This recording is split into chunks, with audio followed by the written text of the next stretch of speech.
thank you for inviting me, Idaho Wheat, and I'm very pleased to be here. I was asked to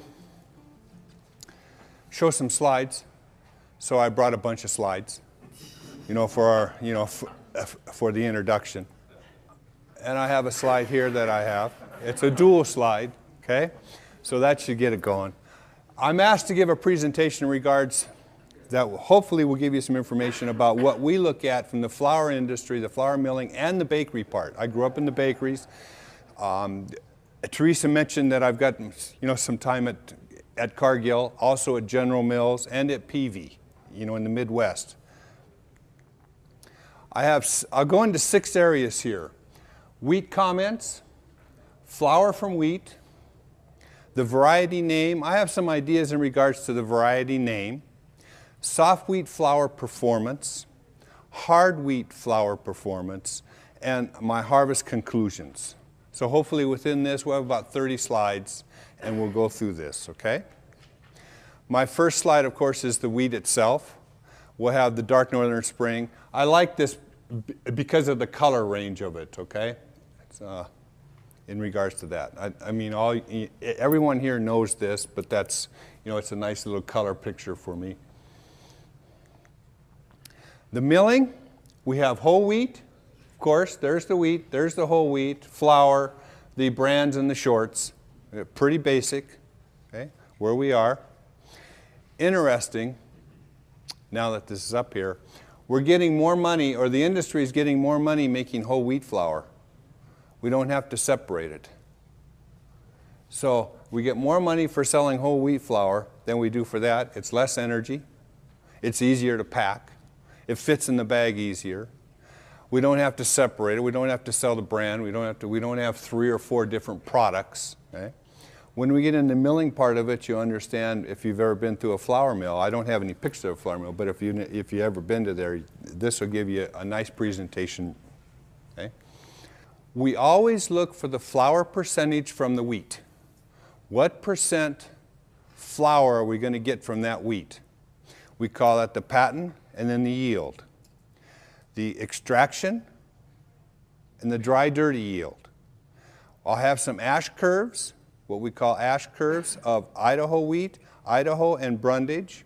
We'll have some ash curves of Alturas and some ash curves of some Kansas wheat and the Brundage 96. Okay? It'll give you a format of what we're looking at in regards to ash curves and how it mills.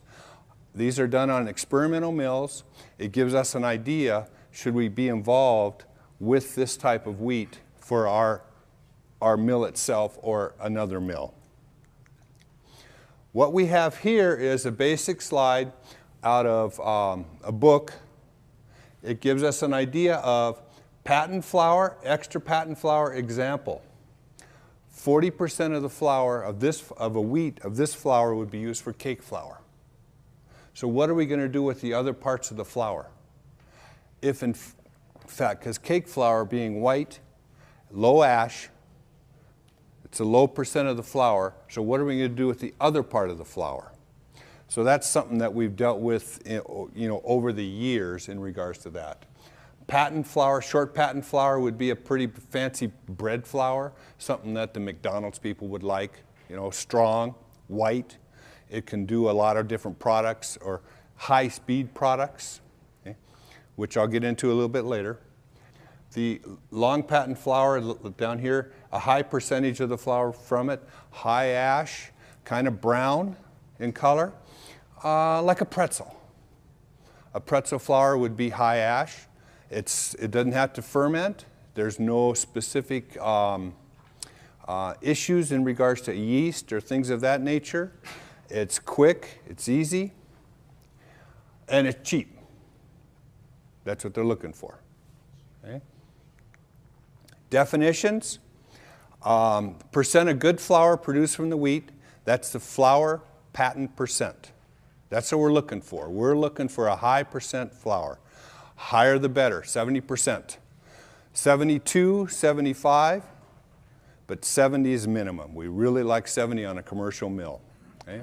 The product yield would be the measure, the wheat that goes to the mill, what percent, example, 2.25 bushels, 100 pounds of flour. So it's about 120 pounds of wheat is going to give us 100 pounds of flour.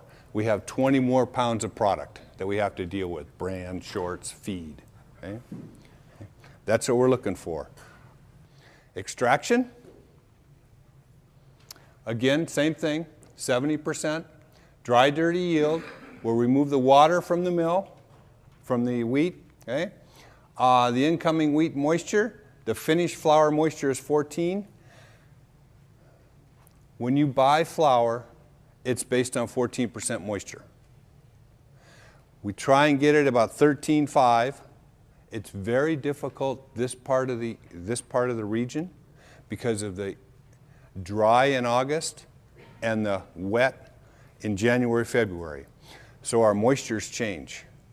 Our moistures change from, it can go from 10 to 13.5 moisture on cake flour or cookie flour. That's a big difference. You consider a truckload is 50,000 pounds of flour. Most of the bakeries that I've dealt with in the past, a minimum is 50,000 pounds of flour a day. A lot of them are 2 to 3 trucks, 100,000 pounds of flour a day. 100,000 pounds of flour a day, 2% difference in moisture, that's big dollars at 20 bucks a hundredweight. Okay? You're talking big dollars, so it has to be. And so when we're looking at moistures for wheat, we want the moistures of the wheat to be pretty consistent.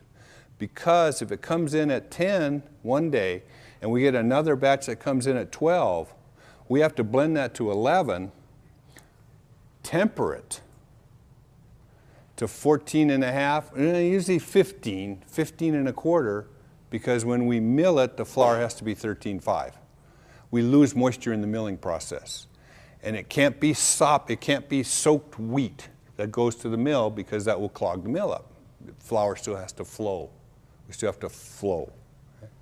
So we have some problems in the past, even now, example with California wheat. That'll come in at 8% moisture. You think that's great for a miller. It's not. We can't mill it. It makes a huge problem. It shatters rather than mills. When it shatters, it gets high ash. Gets high ash, the customers don't like it because it's brown. It's brown in color. The McDonald's of the world, so, those kinds of people, they don't want to deal with that. They want it consistent in regards to protein, ash, moisture. So we like them, wheat has to be, moisture is a big deal. Okay? These are ash curves. Ash curves are, when we mill flour, example at our large mill in Ogden, 60 different streams. Used to be about 80. We've got it down to 60 different streams. In other words, it's 60 different parts of that wheat is turned into flour before it even gets to flour, and then it's all brought back together again. It's separated out, it's sifted, different sections are sifted, and then it's brought back together at the end. What we're looking for when that wheat hits the first break mill, we're looking at first break flour, 32%. 32%. Okay? We're looking at a high percentage right at the very first. If that wheat hits the mill and we pull off 32% or 35%, we don't have to sift that again. That goes in that bin or sets aside. And then the rest of it's milled, the rest of the flour is milled, and then it's all blended back together again. Saves a lot of money on energy, saves a lot of money all the way down the line. We have first break flours, second break flours. We have mids, middlings, different coarseness as it goes through. Next time you put your hand in flour, hard wheat flour, feel it for all the little pebbles, sand pebbles. We even try and get those out of there. Okay? Density of flour is important. So that's what I'm looking at. When we look at this, we're looking at how well it mills. So we get to the end of it at 80% and we've got 45 ash. That's what we're looking for. We want to be able to get as much as we can out of that wheat and get the flour, the most flour that we can get, easily milled. This is Brundage 96, 210. Their test flour was 32%. The Brundage was 29%. That's 3% flour that we don't have to mess with, you know, in the milling process. The bran, we get more bran out of the Brundage 96. Our break yield, our first break yield, 12% versus 13. Our cumulative ash is the same. Our mids 5 ash, 77 versus 76. Percent, 43. So we got 42 ash at 77% of the flour is 42 ash. Nice clean flour, 42 ash, 0.42 ash. Another one, 3 types of wheat that we're looking at as a test here, and they're all pretty much except for right here, okay? So we got Alturas, you know, it's 27% on the break flour. We'll have the ash curve, Alturas, 76% is 50 ash versus 78% at 0.45 ash. We'd much rather have 78% of the flour at 45 ash. Much whiter, much whiter. We can always make the cookies or crackers darker. We can't make them whiter.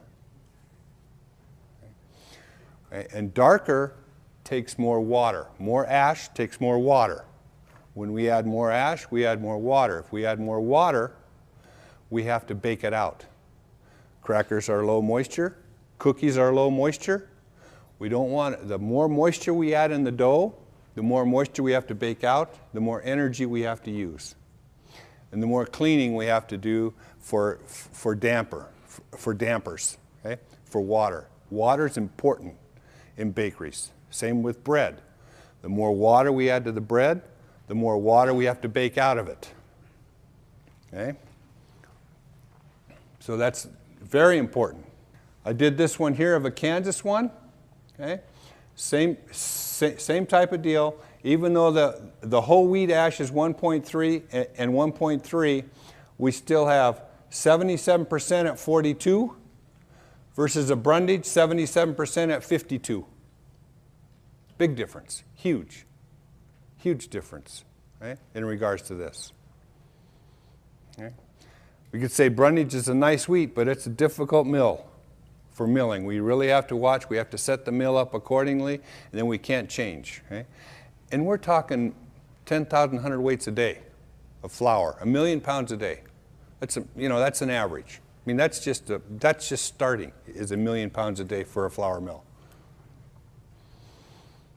So that's a big number. That's just an overview of milling, okay? Just in, within 15 minutes, huh? This one here, I just want to kind of switch phases with you. I have some ideas. Juliet and everyone mentions about the brand names of the wheat and the names we're giving them, Coda, the various names of this nature. I got thinking about this. Wheat classes, there's over 400 varieties, minimum, in the U.S., okay? Variety names, okay? For Idaho soft wheats, I don't know how many different variety names there are. Variety names for the brands, here are some of my thoughts, okay? And the variety names, I got thinking about this. Why not give it a name for its usage? And I'll lead up to this.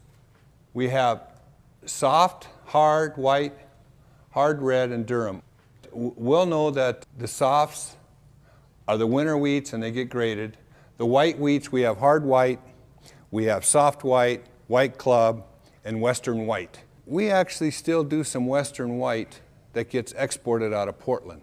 Western white to Japan, do you know what western white wheat is? The blends? It's 10 or 20% of club wheat. Japan sets it every year.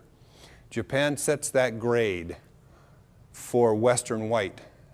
This year, I think it's 10%. Is it 10, right?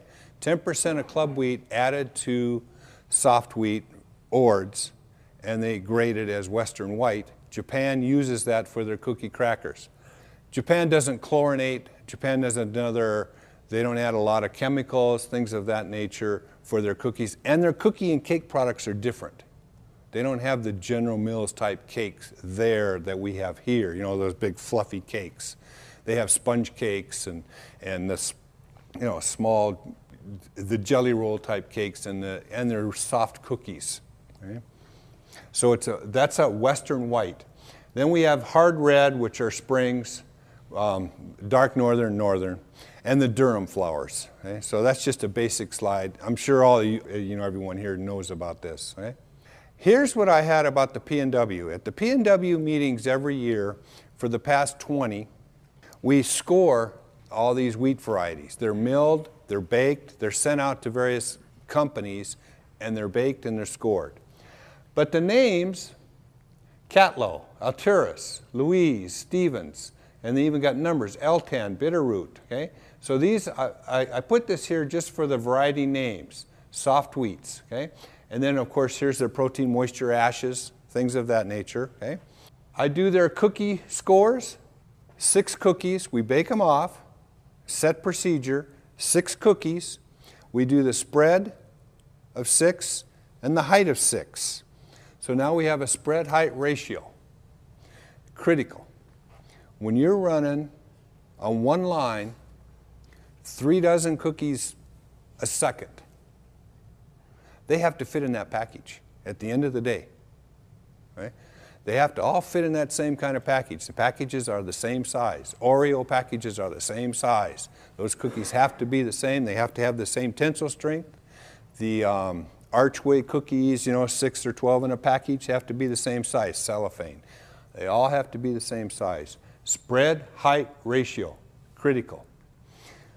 The height divided, or the spread divided by the height gives you a number. Okay? That number, there's a plus or minus that we have to do in our labs before we send the flour out, so the bakeries know. Okay? They're using 50,000 pounds of flour in 8 hours to make cookies. They've got to be set, and these are lines. I mean, they're 300-foot lines. And so these cookies coming off the line, 45 minutes later are cooled, they have to be packed. They're not packed. They don't fit that package. I get the call, and we're there, and we're looking at them, and I've made these comments before. I says, that's the smallest dumpster you have? Okay. They ain't going anywhere. And they're making these cookies in the big cities. They got the farms and the flour mills out here in the small places, and they're making these, and you send these, and the flour goes in rail cars to Seattle or Portland or LA, or because that's where they're making, or Atlanta, and that's where they're making these cookies. They're not making them in Boise, So we have to find a place for those cookies. Same for tortillas, same for bread, same for any type of products, huh? I got my Twinkie story that'll scare you too. The dumpster was too small. So anyway, this is my names. I'm going for names here. I'm trying to do something here. I'm thinking of market of wheat, name to the millers. Example, you're growing the wheat, and you're calling it Catlow.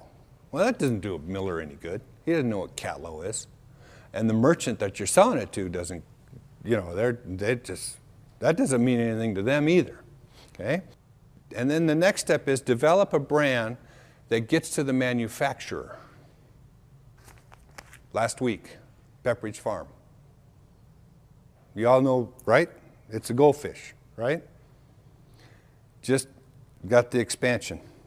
60 million pounds of goldfish a year they're going to make. 60 million pounds of goldfish. I'm sure that they would like a name for a wheat that fits for theirs. Okay? I mean, that's just some thoughts, huh? I call it my goldfish tsunami. When we get a mistake there, it's a goldfish tsunami. When you're making 60 million pounds a year, that's how many a day? Okay?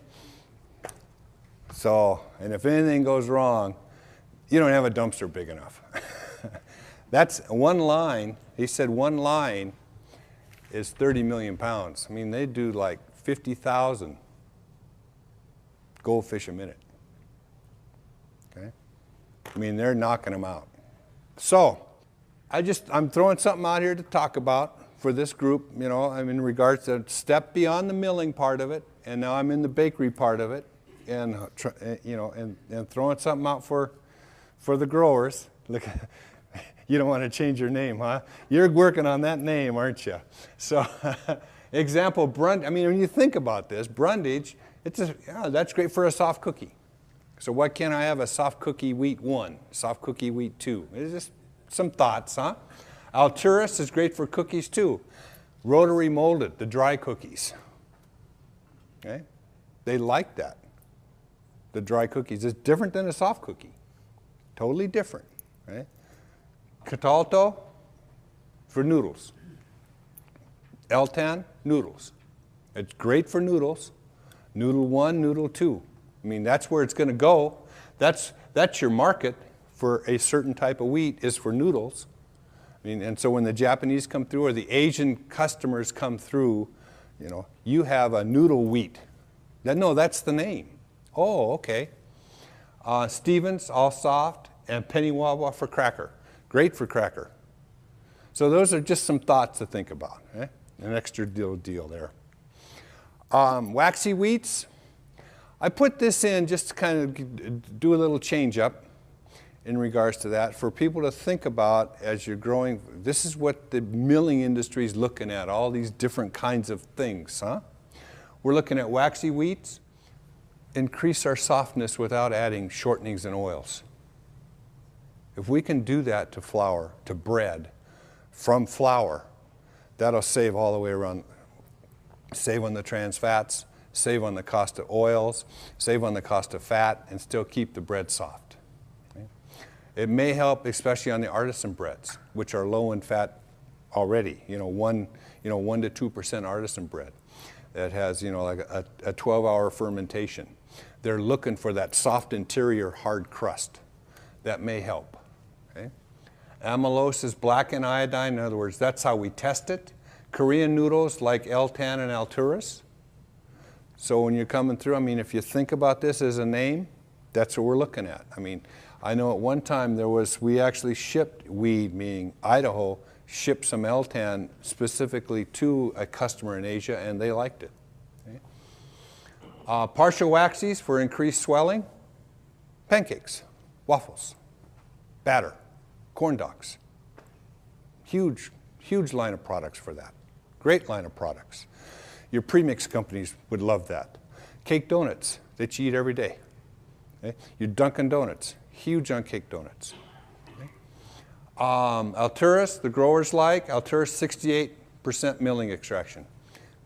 Growers like it, millers don't. Flat out. We have to figure out what to do, how to get that out of there.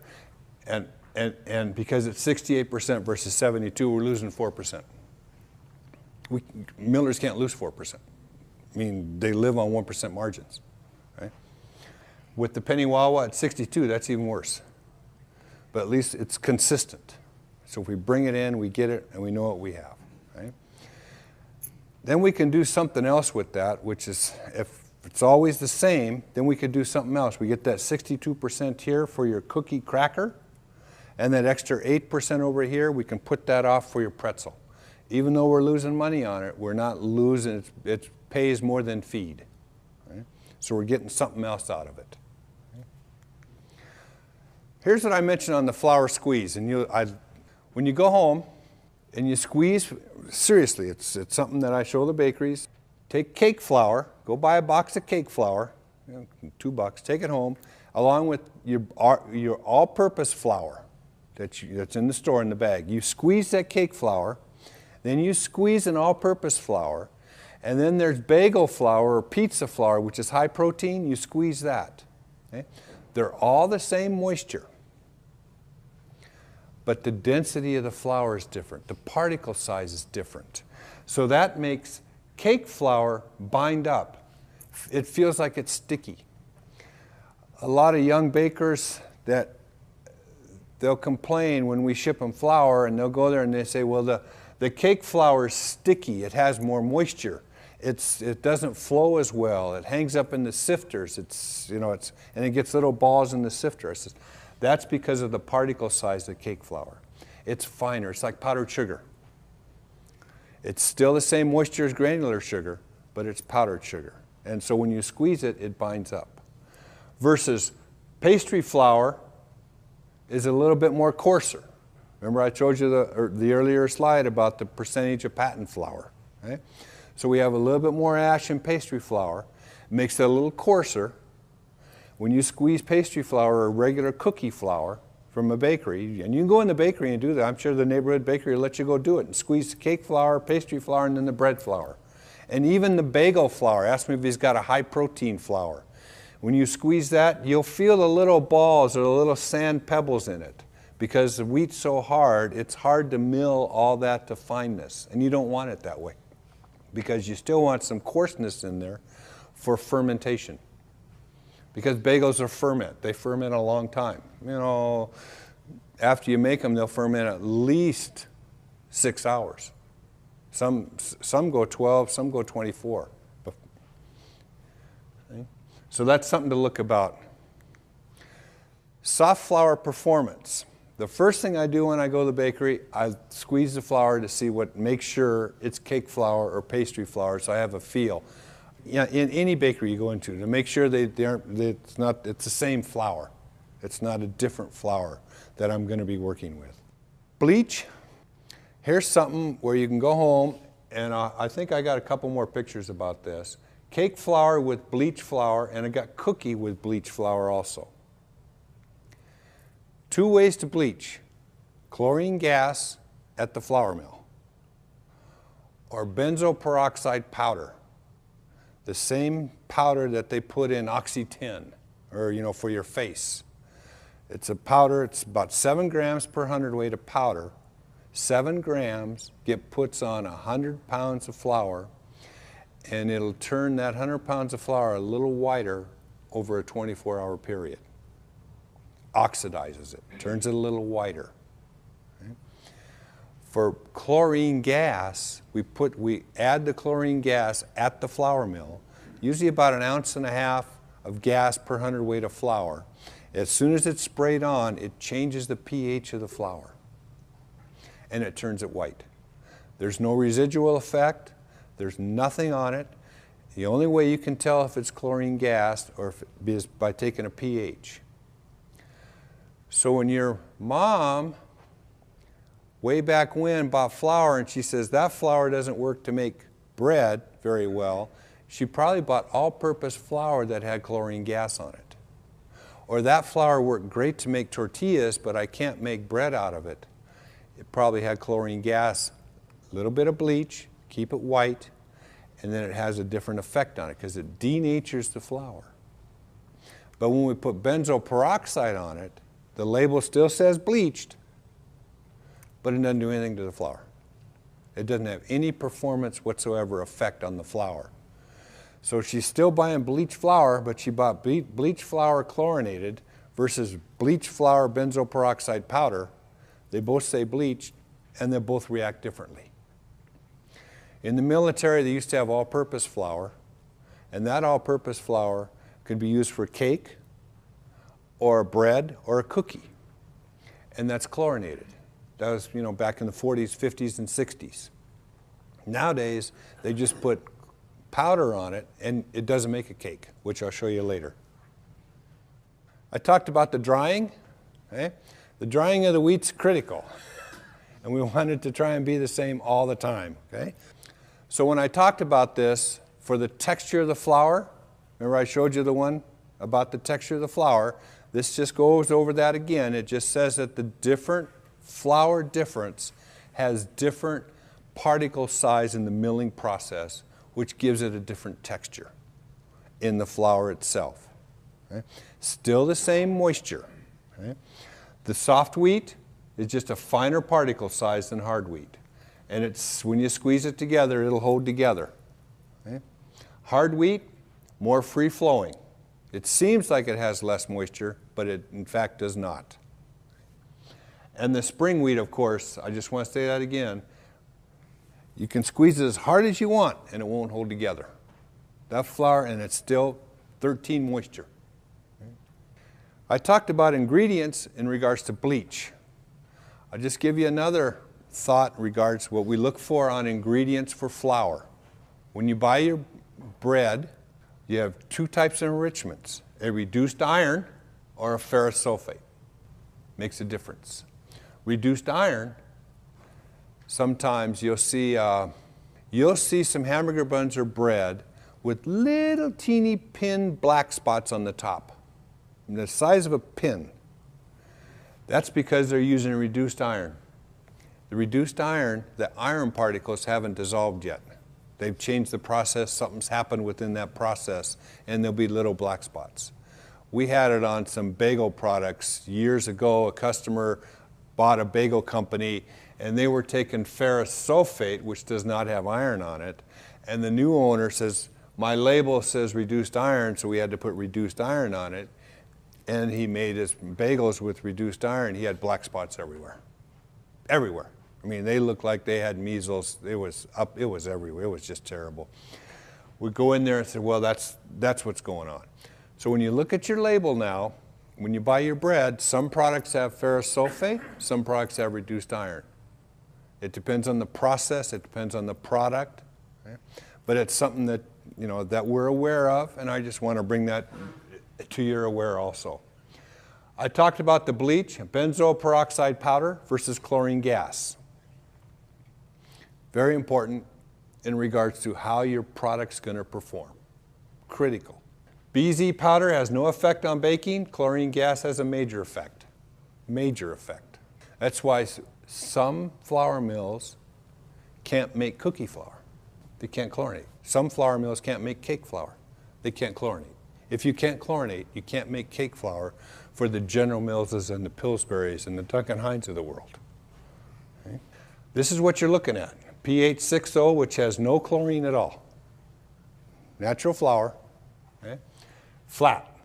Spread height ratio, I didn't put spread height ratio on here, it's probably 9. 10 is flat. In other words, it's 10 centimeters by 100 centimeters, so it's flat. Okay? So that's probably a 9. pH 5.6, just a little bit of chlorine. Just a little bit of chlorine. You're not changing it much, okay? But look at the difference. Oh, that's yeah, matter of fact, that is a 10. And that's a 7.2. See? 6 cookies. Remember, these cookies have to fit in that package. And we're looking at one line is 3 dozen a second minimum. One line, and cookie plants have 3 or 4 lines. I mean, 50,000 pounds of flour in 8 hours. Right? It's a lot of cookies. They have to fit that package. And it doesn't happen until they cool. 4.6 is what cake flour is. That's cake flour, 4.6 pH. You know, 1.5 ounces of chlorine. And it's a 6.26 spread height ratio. There's the difference right there. Big difference. That's why you get some bakeries, some flour mills, that can take your wheat or not take your wheat, or like your wheat or don't like your wheat. It depends on their product line. And it depends on what they have and what they're making. Right? Cakes, 4.6, nothing. Looks good in the oven. When you're baking that cake, it looks real good. It comes up in the oven, comes real nice, looks real good. They pull it out. 3 minutes later, it's flatter and flat. What the heck happened? Right? I get a lot of calls, I used to get a lot of calls that they want natural cake flour. We want natural cake flour. Well, that's natural, 6.0. That's treated. Right? I say, okay, I'll send you some natural cake flour. And we'd send it to them, and they'd make their cake, and they'd say, well, it's not what I want. I said, well, that's what you got. Okay? Did some work years ago in regards to natural cake flour with rice flour and wheat flour and a blend of flour, sorghum flour, and various others. There is, you know, that it'd be like a Stern frost cake or a snack cake. That's what you would do. Okay? There is some work being done now to make cake flour without chlorine to equal this. But that's going to be a process change. Right? And there's some, you can do it now, but it costs a lot of money. Right? So that's the coming industry for cake flour. I have a few slides on hard wheat here. Okay? That's your soft wheat. I have a few slides now on hard wheat. Malt variation is critical to what we're doing in the baking industry. Malt on the flour. So we need the flour 300 minimum, falling number. and then we'll add the malt to equal the process and or the product, okay? I'll have some pictures of pup loaves, small loaves, controlled test, okay?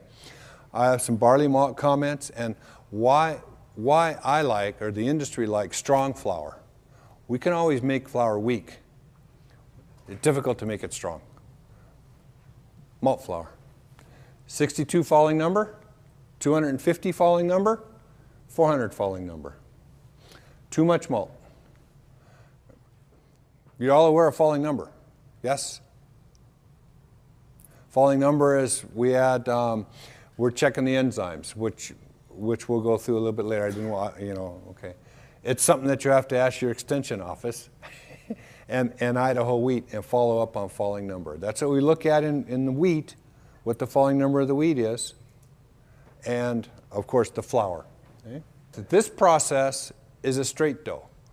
From the oven is 90 minutes. Straight dough, like a Subway. Subway, they take it out frozen, they proof it, and they bake it, and you're done. Right? And the Subways all have to be the same size to be your Subway sandwich. Right? That's a Subway, 90-minute process, quick process. This other process would be Sara Lee, Wonder Bread, or anybody else, a large bakery, that has a 4-hour process. So in other words, they take some of the flour, they mix it with the water, they let it set 4 hours, it ferments, and then they take that back, that sponge part, with some yeast, they take that back, they add it to the mixer, then they add more flour, water, sugar, salt, flavor, et cetera, and make their dough. Okay? This is the difference in that, in regards to that. And again, with bread as with cookies, it has to fit the package. So when you go in your store and you look along that bread aisle, that's the first thing I do to make sure that all those breads fit that package, they're the same size. So when they pick them up by the plastic, they fit just right. They aren't sagged, they aren't brought over. And you'll see that. Now that I mention this to you, you'll see some breads that are kind of sagged at the top. Okay? It can be overproof, which can be a malt issue. It can be underproofed, okay? But that could be a malt or strength issue. Okay? Barley malt is the amylase, alpha amylase. We steep the barley in water, they dry it and grind it. I put down about 3 ounces per hundredweight. That's a lot. We add 2 to 3 ounces per hundredweight of flour within the process to achieve that falling number. But the process is the flour is milled, there's nothing on it, it's in a bin, brought out from the bin by screw conveyor, going to the truck or a holding tank, 50,000 pounds going to get in a truck. In the transfer, the screw conveyor set for the enrichment, the bleach, the malt, various ingredients, then it gets in a bin. The bin has to go to the truck. Once it's in the truck, a sample's pulled. That's where the sample's tested. So if our falling number is off, we have a truckload of flour. That's not correct. We have to take it out and do it again. And that's a 2.5 hour process. So a truck's tied up for 2.5. You know what it's like being a truck that's tied up for 2.5 hours. So we have to know the falling number of the flour in our bin to be able to set the malt feeder to get a 250 falling number, or a 260 or 270 or 280, whatever that number is going to be for that customer. Okay? Critical. If my falling number is off, if I don't have enough malt, it won't turn the yeast over. Slow fermentation. I'm set for 600 buns a minute, one line, 57 minutes proof, 8 minutes bake. If I'm off 3 minutes, I'm messed up. Bread is about 200. We have new lines now that they've built in Nevada that's 400 loaves a minute. 400 loaves. If I'm off 2 minutes, I'm in big trouble. Fermentation, it's critical. Bread production is 180 to 200 loaves a minute. Pretty standard.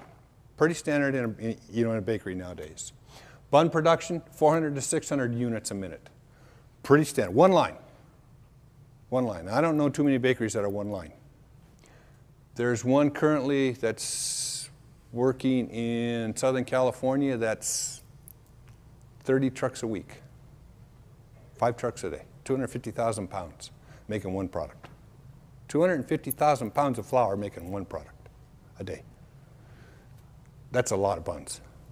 Okay? Fermentation, 57, 59. You got to be right on. Bake time, right on. Dough times, mix times, 9 to 12 minutes. I can't be off on my mix times either. Flour's got to be there. Malt's got to be there. That's why I said earlier about the scab and the falling number. It's critical.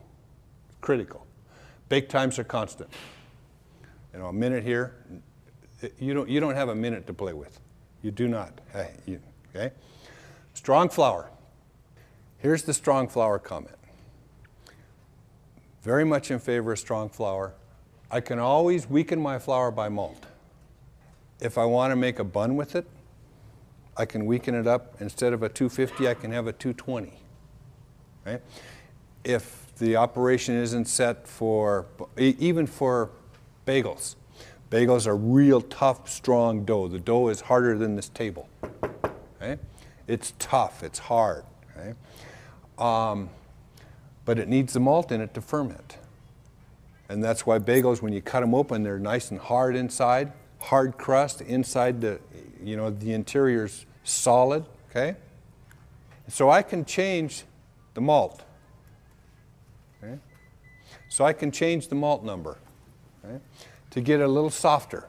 So I can reduce the mix time, make it softer, and still be a tough product. Remember, if I have to mix 16 minutes versus 12 minutes per dough at 2,000 pound doughs per hour, I'm losing 800 pounds. Can't do that. Lines won't take that. Okay.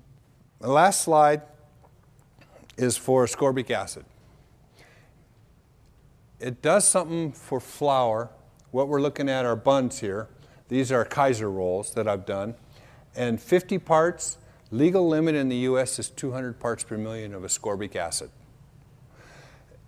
It's not so much the USP vitamin that you're in, but it's ascorbic acid that we're using at bakeries. So you'll see that on your labels, on some of your bread products. Okay? If the flour is a little weak, we'll add ascorbic acid to increase the strength and to make the interior much more finer. If you've been to Cuba or Latin America, they use a lot of ascorbic acid. And the dough is, or the bread is it's like cake flour inside. I mean, like a cake inside.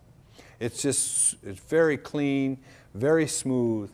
A lot of ascorbic acid is used for it, okay? And we use that here in the US also for certain products. Okay? I don't know any products that are over 100 parts per million of ascorbic acid. I don't know any in the US. Usually they're in the 50 parts, and then the bakeries will add a little bit on their side. It comes in tablets, okay? So hopefully this gives you a little, just a little touch within 30 minutes of what we're doing in the flour, or in the flour milling and the bakery part, looking at the wheat products. Okay? And there's John Deere and then there's Joan Deere. Okay? That should be it. Thanks very much.